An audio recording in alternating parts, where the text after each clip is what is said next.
যদি জীবন সুন্দর করতে চাও তাহলে সহ্য করতে শিখো, কিছু জিনিস এড়িয়ে চলতে শিখো, চুপ থাকতে শিখো, আর একা একা থাকতে শিখো।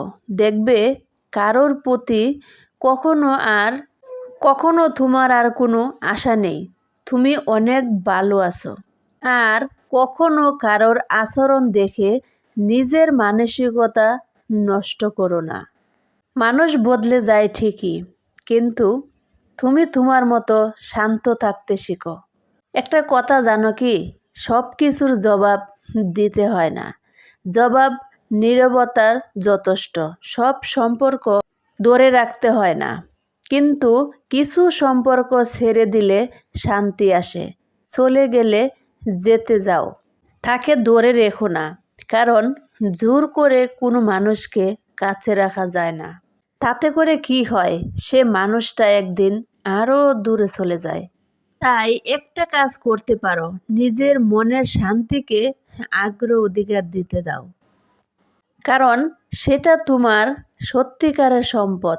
সবাই তোমাকে কখনোই বুঝবে না, আর সবাইকে কখনোই বোঝানোর প্রয়োজনও নেই।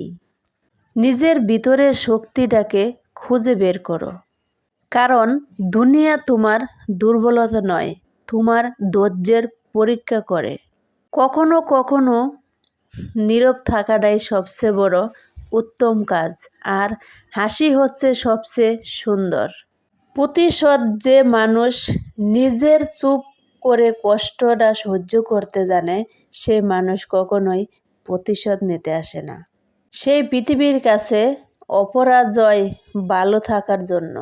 মানুষ যখন অপরাজয় হয়, তখন কি মানুষের ভালো থাকাটা নষ্ট হয়ে যায়?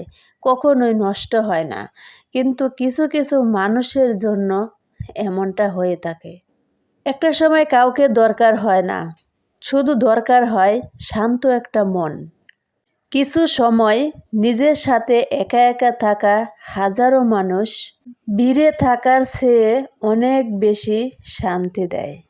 সব সময় ব্যস্ত থেকো, নিজের উন্নতিতে যেন কারোর অবহেলা তোমাকে ভাঙতে না পারে। যারা তোমাকে বুঝতে চায় না, তাদের কাছে নিজেকে প্রমাণ করার কোনো দরকার নেই। মনে রেখো, নীরব মানুষই আসলে সবচেয়ে বেশি অনুভব করে, কিন্তু সবচেয়ে কম প্রকাশ করে। ভালোবাসা আর কষ্ট, আশা সবই জীবনের অংশ, কিন্তু শান্তি হচ্ছে জীবনের আসল চাওয়া। নিজের প্রতি বিশ্বাস রাখো, কারণ তোমার শান্তি, তোমার সুখ সব কিছুই তোমার হাতেই। আর যখন একদিন দেখবে তুমি একা থেকেও হারছো, তখন বুঝবে তুমি সত্যি নিজেকে জয় করেছো। কারণ একা একা মানুষের হাসি তখনই পায় যখন কোনো কাজে জয়ী হয় বা কোনো আনন্দ হয়।